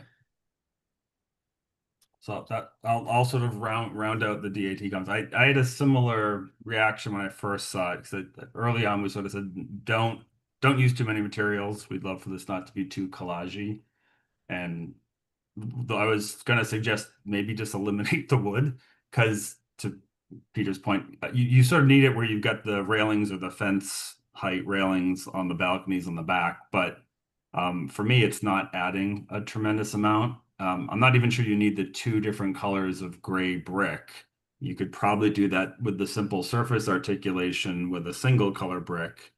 Because for me on this elevation in particular, the wood panels next to the window almost look like a boarded up window or like a shutter. I'd almost, for the tenant's benefit, rather they have either two windows or maybe a slightly wider single window. But to Peter's challenge, if you could eliminate a material or a color, I think you could get a very similar effect with less sort of decorative use. And don't take that the wrong way. I don't know that you need as many materials to pull this off as you have. But generally, my initial thought was, well, it's a lot of materials, but I actually like the way you've pulled everything together. So I commend you for finding a way to make that all work on a building this size. If I sort of sum, I'd love for you, if you wouldn't mind, just take another look at the Kent Street elevation. I'd challenge whether you need a bay window the way you have it. I'd love to have you maybe consider projecting the second through the fifth floor fully, and sort of keeping the ground level back, similar to the way you've got the other entrance at the elbow. Kind of use that language on this elevation, because this is really the only place where a bay window appears, and it's not necessarily contributing, other than perhaps maybe relating to some of the context on Kent Street, but I don't know that you need it. I think you could do that using the language of the projections that you already have on other parts of the mass. I don't know if you would be interested in looking at, on the ground floor, taking that corner unit and maybe combining it with the adjacent unit and making a 1-bedroom, and being able to kind of look at notching that corner a little bit, sort of to Linda's point. Right in here, Matt. Yeah, could you take the bedroom piece of that corner away and reconfigure the rest of that unit with the adjacent one, and maybe get an interesting 1-bedroom, slightly, more, it'd be a nice unit because you get light on multiple elevations, perhaps 3 or 4 faces of that. But that would potentially let you have kind of a larger green space at grade, but still have the second floor and up kind of projecting out, let the whole thing kind of be a bay from the second floor up. But otherwise, I think your team did a great job. And the fact that there are no comments on the landscape plan means that Patty's team did a great job, because I think that went really, really smoothly. All right, Charles, you have another question, or is your hand up from before? I have a question. I totally agree, though, that I think the language of the bay in the front is different than everything else in the building. So I have a question. Peter, did you ever look at, can we look at the side elevation? I guess it's the west elevation, please. Yeah. Peter, did you ever look at bringing the first story line of brick? You might do something different at the entrance, but bringing that all the way through. And yeah. Yeah, and if you did, I mean, what, you know, when the dark brick, you know, sort of, you know, floats the mass of the building up a little bit. And I'm just wondering, if you looked at it, was that successful, or is it worth giving it a second look? That's the question. I do think it is worth giving it a second look. You know, we were trying to create, you know, kind of an extension of the lobby and living room out onto the plaza, as somebody else also pointed out. I think it was you, Charles, actually. You know, and so having a lot of brick here just felt like that was going to create pilasters and sort of heavy material. So that's why we didn't pursue it. But, you know, I'm willing to take a look at it again, especially in the context of, you know, getting rid of the corrugations here. I was just also thinking, Peter, of like carrying that first level, that brick on the first floor, carrying it through right behind potentially the historic building. So Yeah. you know, it just the thing is, if that facade were to not, if there was no dark brick there and that facade just came down to the ground, I think it would just come boom to the ground. Whereas now I feel like it's sort of hovers up there. I'm just wondering, you know, might you bring that band all the way through? You could do something different at the lobby area, but just to you know, get that same feel. Could I build on this? Because I like what Charles potential. So my other thought is, look, limit the materials. And so rather than this, I know this is not necessarily where you want to spend your money on brick, but rather than the siding in the back, if the lower volume was articulated with the same brick and the lower area continued, and that you basically articulated that back volume, the lower part, that's the same height as the 40 Kent historic property, it would contrast with that. It would also relate to the brick building that's on the opposite side of it, and make that sort of the 40 Kent property sort of just highlighted. But it sort of resolved that lower band area. I think I'll throw another thing in. Why don't you add some color? It's also gray and dreary.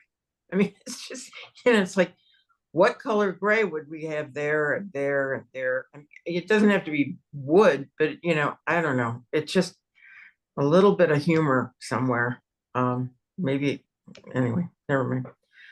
That's what I was wondering with the historic house. There might be an interesting ochre color that it was at one point, or I mean, once everything else is gray, then that would be a real interesting foil Yeah, exactly. for the Yeah. historic house to pop with something that's of its day. Yeah. I like it as an overall composition, don't get me wrong, but it might be something just to look at to see if it gives us a different, it gives out a different presence in the context of the backdrop you've created. Is color selection, you know, fair game at this point, or does that come later in the process? Yeah, we don't want to get too in the weeds. Just suggest exactly. if there's something you want to look at. That the comment, I think it was Peter or Charles who said it, but the hovering that you get of the second floor at this entrance off of Webster, I actually think that might also be a way to think about resolving the corner at the trash area.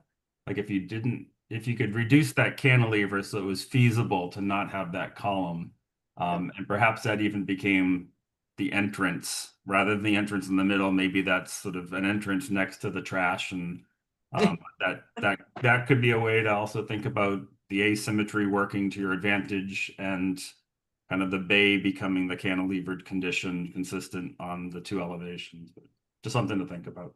Yeah. All right, I'd love to take some comments from the public. If you have something you'd like to ask or add by comment, I would ask that you use first the raise hand function in the reactions choices at the bottom. And Maria will make you a presenter as you do. And if you can't find that, you turn on your camera and wave. We'll see you. I think Virginia Smith. Why don't you go ahead and speak, Virginia? Hi there. Thanks very much. This has been a very interesting discussion with lots of great ideas. I have been stepping back to allow Hal and Julie Smith and Karen Hilliard and the Baron Pisutskis to say their piece because they're the ones who are the most affected. However, my main concern has been the worthy historic houses. And I am so delighted that we are keeping 40 Kent because it is a beautiful house. It's the dimensions are gorgeous, and I think it's in a much better position. And it will soften the impact on Linden Street and also for the Baron Pisutskis. So I'm very glad about that. Let's see. I love the idea of picking up the clapboards from the house to the new building. And I just want to throw out an idea. I was wondering if there's a way to kind of incorporate the coins too. I just thought it might be kind of fun. In terms of the house, you're talking about the color. Obviously, you can perhaps find what the original historic color was by going to the clapboards and just kind of getting down to the first level. And if it's an interesting color, I'd say, consider it seriously. I'm doing that with my church now in JP, where we're going back to the red umber of 1882, and if it's a nice color on the original, I would say, give it some consideration. Moving on now to the trees, I am a big advocate of having linden trees in the lindens, and there are not many trees in that part of the Lindens Historic District.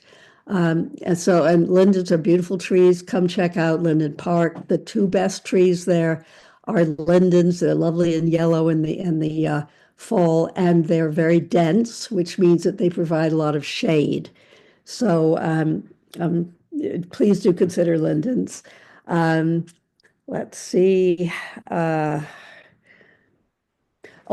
last thing is, I think I've been on this issue of the historic houses since 6 years or so. I remember speaking at the first demo hearing, and was very much against demolition. I do want to say that 40 Webster is also a nice house. And I understand that you have to give and take and all that. But if I were to somehow find someone who would relocate it to another part of Brookline Village or another part of Brookline, I hope that might be given some consideration because it's a cool house. It's a farmhouse from, I think, 1858, and it's a Greek revival, as are other houses here. So it'd be nice just to keep it intact somewhere else. So that's the end of it. Thanks very much. Thank you, Virginia. You're welcome. Anyone else in the public want to offer comments or questions? Not seeing anyone. Julie Smith just raised her hand. I think she's applauding. I don't know what I just did. I think I'm waving at you. Oh, you Sorry. okay? Okay. I wanted to ask a question, but I think I waved. So my question was in the chat, but I would want to just raise it here, which is I would love if there would be some consideration given to the idea that direct abutters, as we are at 43 Linden, if there was any allowance in terms of trees that could be placed within our yards as a way to help provide better privacy as this goes up. I love the landscaping plan. I'm super impressed and loved looking at it and feel really encouraged by that. But I still would have that question that I'd love someone to consider. So I'm from a layperson's perspective relative to plantings. I don't know if there's liability with this project planting trees in other people's property. What if that tree were to blow down in a storm in 15 years? Like I don't know, maybe Attorney Gilbert could chime in on. I mean, I would rather figure out what the sight line from your house is and understand what you don't want to look at and see if there's a shifting of the large trees that are anticipated to help create that screen without creating undue liability. So I think that's a really good point, Matt. I think what is interesting for our vantage point, which is 43 Linden, if you look at it from that side, is we are looking at the long flat side along the parking lot. Okay. So it's a very different vantage point, which to me, I think was answered pretty well, which is there's not much we can do along that long side where the parking lot is because it goes up close against it, which is why specifically from our house, it felt like it would be easier to block it from our side. Just a Google That's, yeah, area not just this to one. Yeah, I know understand. you tried to get to it. Yeah. It's a pretty different vantage point, which I get. It's not the front part. And it's not the part with the historic house being moved. Yeah. So just, I've not actually walked behind here. Is there still a line of, looks like this is a recent Google aerial. There's still a line of trees separating two different parking lots back there? No, I mean, from 43 Linden Street, we look directly straight backyard. We look to the right and we see the long line of the fence where the building's going to move along. There's no interruption of the between the two parking lots at all that impacts us. And one of the shots actually showed it. There's been some tree loss at the back of that parking lot along 43 Linden. So it's pretty exposed right now, which was why I was, it might be a specific to us. And I don't want to take up all the time on this.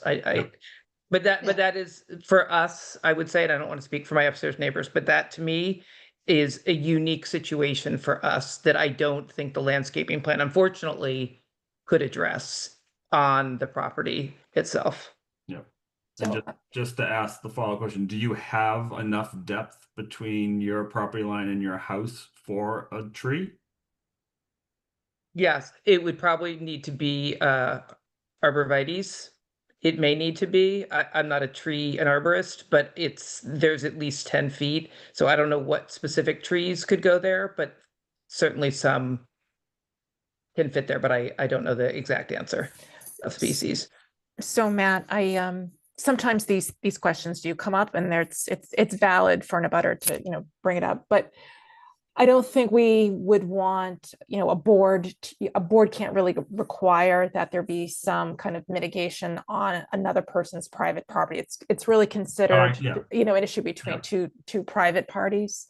But I think it's something that maybe the abutter can talk offline with Jennifer. And we encourage it. We just encourage parties to talk to each other, but I don't think the board can require or make a recommendation. Yeah, no, I agree. I was just trying to understand. Again, looking at a view that has trees next to her home and then trees between the two parking lots. And those, as far as I know, aren't going anywhere. But if some of them have died off since this Google Street satellite image was produced, then yeah, it wasn't sure. Okay, but thank you for the comments, Julie. Eden.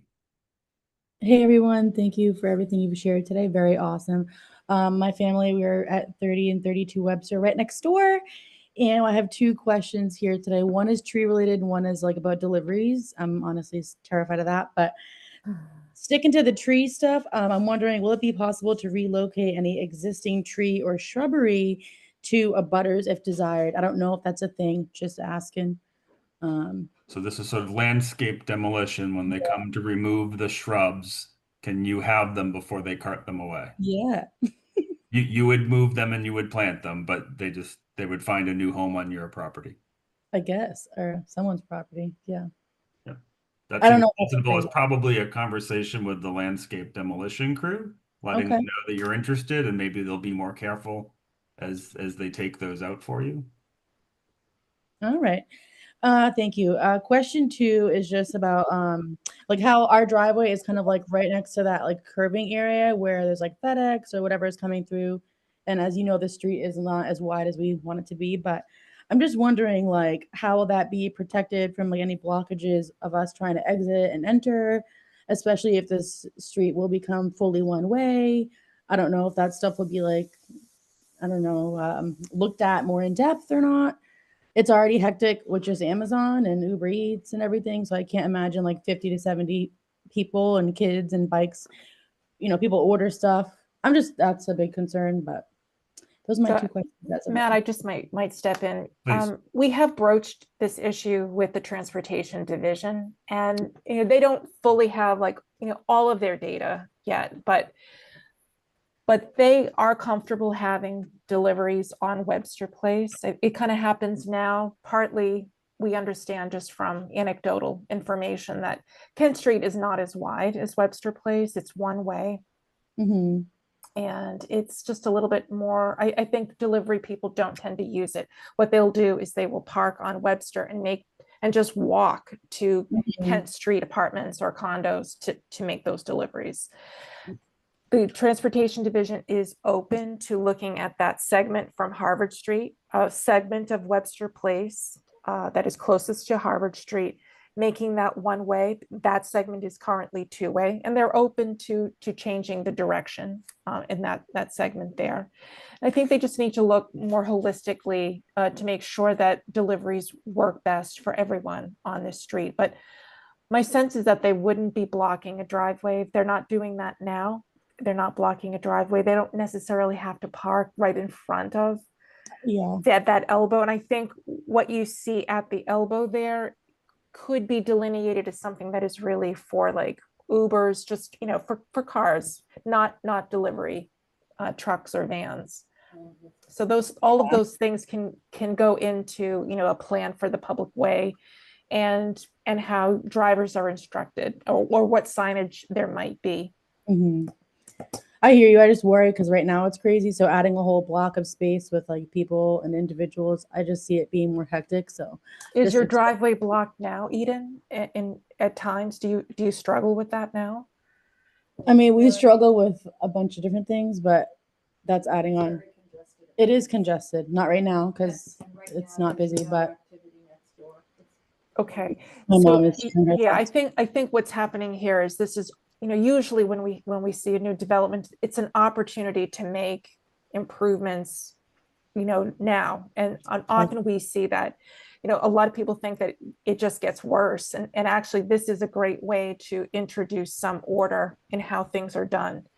So that's something that probably will get more airtime when there is the official submission to the ZBA, what we call the special permit process, because we'll have a lot more data and we can really hunker down and you'll have some face time with the transportation folks as well. Okay. Well, thank you for answering my questions on that. Thanks for your feedback. Thank you. Peter, would you mind just putting your ground floor plan up? It actually has some cars that you can't see on the rendered one, which I think are helpful for scale. So if you sort of look at the shape of a car relative in a parking space on the street relative to the side of that hatched area, to Maria's point, it's an Uber or something smaller is you know, much smaller than the area that's hatched. So from a scale reference, I thought that was a good drawing to look at. But parking on a curve is really starts with the letter B. Yeah. And that inner corner is an unusual shape that's sort of next down, and then the whole street next down again, which is begging for one way. So, all right. Is there anyone else who wishes to offer something that hasn't made any comments? Matt, when the public is through, if I could say a few words, that would be great. I think we're at that point. I don't see anything. Also, Margaret. Yep. Hi, I'm sorry. I can't figure out That's how okay. to We raise can my see you hand. now. Okay. I'm Julie's upstairs neighbor, Julie Smith from 43 Linden Street, and we really do need a barrier of trees between our property and the new property, just for not just privacy, but for noise. If people are out on the decks or on their patios, we just need to have a buffer. So I just want to second Julie's request. Can you just state your address for the Oh, record? 43 Linden Street. Thank you. Second floor. All right. Thank you. Thanks. All right, Trina, I think we'll turn it over to you. Perfect. I'd first like to thank the DAT for all of their comments, as well as the members of the public who are here tonight to listen to the presentation and share comments as well. We're always appreciative of feedback to make our project the best it can possibly be, both for us and for the community and the future residents. I just wanted to go back to a few of the comments that were made about the exterior of the building. So, we've been having, a series of discussions about different materials. We've talked about putting lap siding on the back of the new building to kind of connect back to Linden. As Peter also said, we considered connecting it to the 40 Kent building. So that's the reason for that change. I know we've talked about tonight, some simplification of that perhaps. Also the potential of bringing the brick around the building into the back. And so, I guess what I'm trying to say is that we've had a little bit of back and forth about, do this and okay, maybe do the opposite. And, we've worked really hard to try to push this thing forward. And I know you guys have been very complimentary about our work and we appreciate it. First off, with the idea of bringing the brick around, in my opinion, part of carrying that brick further and wrapping it around the back, to a certain extent. And Peter, if you could bring up the elevation, the 40 Webster elevation for me, the rendering, if you don't mind. That would be super helpful. Yep. My one question would be about whether that potentially actually makes the building visually look a little top heavy, like we're putting it on a pedestal, where I feel like maybe keeping it on the left grounds it a bit more. Plus, the building actually steps back right at that breaking point after the entrance. And obviously there's a strong cost consideration for us as the developer.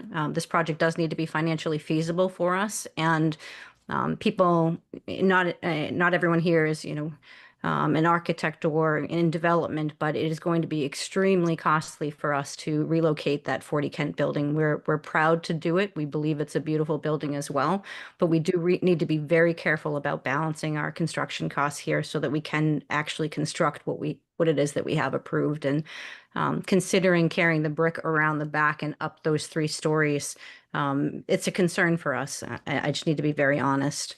Also, I think it's a much harder look for the residents on Linden to see that volume of brick back there. So I just wanted to comment a little bit about that. The comments that have been about the landscape and privacy screening, we're happy to work with our neighbors and do what we can to create privacy for you and the future residents of the building. So this is definitely something that we can discuss. Katya has worked very hard to do anything that she's able to do, including the screening with the arborvitaes on that side. So we'll continue to work with you on that. The other question, this is really a question for you, Matt. With the changes that are ongoing, especially with the recent experience we had with the planning board about sort of their opinion versus DAT's opinion, where is our breaking point? Really, where we're going to go back to the planning board and have them sort of further review and approve this. I just want to make sure that we're not continuing to sort of run on the hamster wheel with changes, especially where we're getting into smaller detailing as we've all talked about. So I'd really appreciate, we were sort of hoping that we could bring this, with your feedback, with, revisions or considerations, options to the planning board at the, as a next meeting versus sort of continuing in the DAT. So I just really want to understand what we could potentially do here and really where that breaking point needs to be. Yep, I'm open to that too. Linda and I are both on the planning board, so 2 of the Great. 5 of us will see it in that setting. And I'll ask Melinda and Steve and Peter if they would be interested in perhaps just joining the next hearing at the planning board and having an opportunity to, and Charles as well, have an opportunity to chime in on the options or further development. Because we're not your architect. We are all architects, so it's hard not to. But at the end of the day, I think You know someone what we're said going it through. gets subjective. So you're going to get more architects at the planning board, and you're going to get some landscape architects at the planning board. So you'll hear more opinions. My hope was that we get to something that the DAT can write a letter of support for, and we know exactly what that is, right? So on some level, and it doesn't necessarily have to be a hearing, it could actually be, could you provide us with a deliverable of revision to X, Y, and Z so that we can then reference those in our memo of support that will then go with this to the planning board and go with this to preservation and whatever other groups are going to have an opportunity to look at this. So for us to feel confident that our recommendation is tied to something that we've all seen and agreed to, I don't know what the best format is. But open to, we all know every time we have a hearing, you have architectural design fees, and every time we see it, someone reconsiders an earlier opinion because we see it in a different light. Totally get that. So we're at hearing 5. I don't know, other members of the DAT, would you prefer to have another hearing? Would you be okay just reviewing documents and kind of confirming that the things that we have requested look better in those options or have been addressed in those options? And we're happy to do all of that documentation and pre-work so that you're able to do that. So Yeah. we're more than happy to support the questions and the requests and the considerations. But we just really need to move this project forward. And it's architectural fees, it's carrying costs for both properties that we own. It's quite a bit. And the longer this carries on, the more difficult it is to be able to support all of these requests, in terms of design and development. So, we're doing this because we want to give you what we've agreed to give you, and we can't do that if it continues. Definitely respect that. Linda, you've been through these. This is my first DAT. So, what's been your experience? Well, yeah, you're saying 5, but the first was just a field meeting, right? I mean, when you really, yes, right? I mean, we haven't really, been talking about design for 5 meetings. I just want to clarify that. Yes. I mean, I think there's some areas that need to be addressed, whether they're addressed here or whether they're addressed to the planning board, because I don't think I think the entryway is an issue. I think the Kent Street facade is an issue. I don't know the banding. I'm not in for the carrying the brick around, and for me in the rear, that it's not of interest to me. But I think you could say these areas need to be addressed, and you can take it to the planning board. But you have to understand that you may not get an agreement from the planning board that one session when you take it back. There may be a second meeting just to have it continued. So, it's satisfied. They're satisfied that, it's ready for permitting prime time. So, is that understandable? Oops, Maria, go ahead. Matt, I just want to say that I think like some of the big moves have been made. Like you really have configured the site plan, and that seems like there is consensus on the DAT about big moves. And now we're just getting a little bit more, there's more refinement coming in. And I don't know that I'm just saying that I've always done like the weird 40Bs and not these DATs. So I'm just going to suggest that, that you have like a summary memo, and I could work on that, and that there be a presentation, like a combined meeting with the planning board, going there with really, and you can just maybe summarize right now where there is consensus on the DAT and agree to go to the planning board at a joint meeting at planning board with that consensus and say, these are the issues that we would like to refine. And you might even see some refinements from the architecture, the project team at planning board.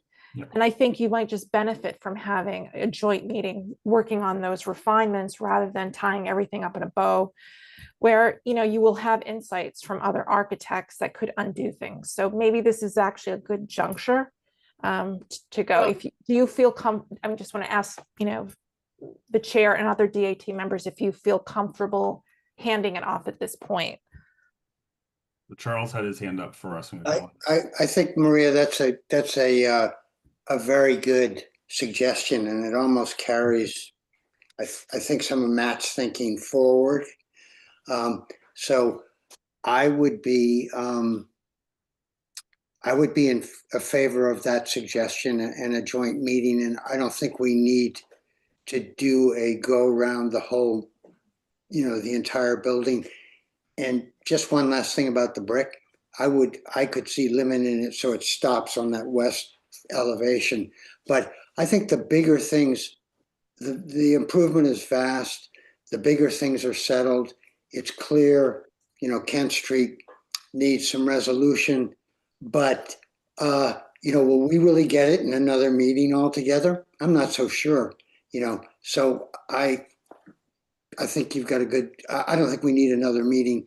I think the joint meeting is a good suggestion. Yeah. Steve or Melinda, do you have thoughts? I'm new to this, so I sort of deferred to the experts. All right, Steve Lacker. No, I would agree with that. I mean, I do think, if just part of the whole push to build more housing, the extent that we can not hang it up in a longer process, Yep. perhaps the better. Yep. And then one brick comment. It just economically, you can just lay it off the slab, right? And stop it and not deal with relieving angles. That's an approach that has a kind of technical side and cost side to it as well. Yep. But anyway, no, I'm all for a joint meeting. Okay, that's good. I was also I didn't mention this earlier. Going from 63 to 79 small scale units, I think is nice. Great move. And with the 15% affordable, that's 12 units. The sooner we get those online, the better, I think, for the town. So, all right. So I think that's what we'll do then. We'll move to recommend that this move on to the planning board. We'll invite the DAT members to come for a joint session. You then don't need to send us anything ahead. You just bring the materials you would present in that setting. And my sense is there's really only two things that we'd love for you to spend a little more time looking at one more time: the Kent Street elevation and the sort of canopy porch design, right? There was a suggestion about maybe linden trees into the mix for landscape. Fine if you want to look at that. Maybe eliminating a material or a color. Great if you want to look at that. The extent of the brick, I also don't. I like the clapboards from the Linden Street side. And that fence in the back is really going to limit how visible that is to the neighbors. I don't see a real benefit to bringing the brick back there. And we lost Peter from preservation, so I was sort of keying into his reservations about trying to avoid the material in the historic building on the new from a preservation standpoint and wanting to clarify that. So I think. I'm sorry to, I think it was Margaret who may have suggested the coins. Or Virginia, don't do the coins. That's a step too far, but keep the clapboards. I think that makes sense. And I'm going to, if you don't mind, I'm going to call on Steve Hyken from the planning board. Remember the last time of the planning board, there was consensus in the other direction for this project. And Steve, I know you've been on the last couple of hearings. Would you mind just sort of sharing where you're at with this? Right. I was one of the members of the planning board that preferred the scheme which kept 40 Kent Street in its original place, largely because in my other life, I've been involved with this project as one of the trustees of the Brookline Community Foundation, which is why I had recused myself. Not that I have any financial interest in this, but I've come around for various reasons to agreeing with the scheme that you have now, the big picture scheme, as well as the sort of the architectural refinements that you've made. And I think some of the comments that I've heard tonight, I certainly agree with the idea that the Kent Street facade needs more work. I won't go into any more detail than that, but I do think it makes sense to bring this to the full planning board. I can't speak for the other members of the planning board, but I certainly now, I can see the reasons why. Well, I guess one reason I favored keeping the 40 Kent Street building in its place was, first of all, that's where I felt it's always been, and I like the landscaping around it. But I also believed, I assumed that the developer would not want to pick it up and move it. I didn't see what benefit was gained. hearing that the developer is more than willing to do just that, I like the way it now aligns with the adjacent building at 32 32 Webster Place. So I see the benefits to this scheme now, and I can't speak for the other members of the planning board, but I think it's worth bringing this to the full board now, certainly with the continued participation of members of the DAT. Thank you. And Matt, I know it's late, but I just want to say that maybe introducing color, maybe that's something that can be introduced at 40 Kent instead of kind of, I think it's a really big building, and I think the softer colors, just probably work. And if we get into color, it just might, I was the one that brought up color, but like the front entry could have a canopy that might be a different color. Yeah. I'm not talking about color over the whole thing. Okay. And I mean, calm down. It's all right. Paint colors are sometimes yeah. The area where the Preservation Commission may offer an opinion, right? Exactly. Yep. And the team can certainly feel free to reach out. All right. All right. Well, to summarize, so what we'll work on with Maria's guidance, a memo of support for the project ahead of our meeting with the planning board. That'll be submitted with your updated materials and presentation. And I guess we should go ahead and get that scheduled. So yes, I'll do that with Polly. So we probably won't do that here. We'll just have to coordinate. Yep. Okay. And I'll be in touch. Great. Well, as usual, appreciate all the work, particularly from Katia and Peter's teams. Appreciate all the members of the public who followed this along. I think we've ended up in a really great place. I'm excited to have this number of new housing units in this part of the village. So thank you all very, very much. Thank you. Thank you for your time. Thanks, everybody. Thank you, everyone, for your support. Take care. Good night. Thank you. Good night. Good work. Bye. Thank you.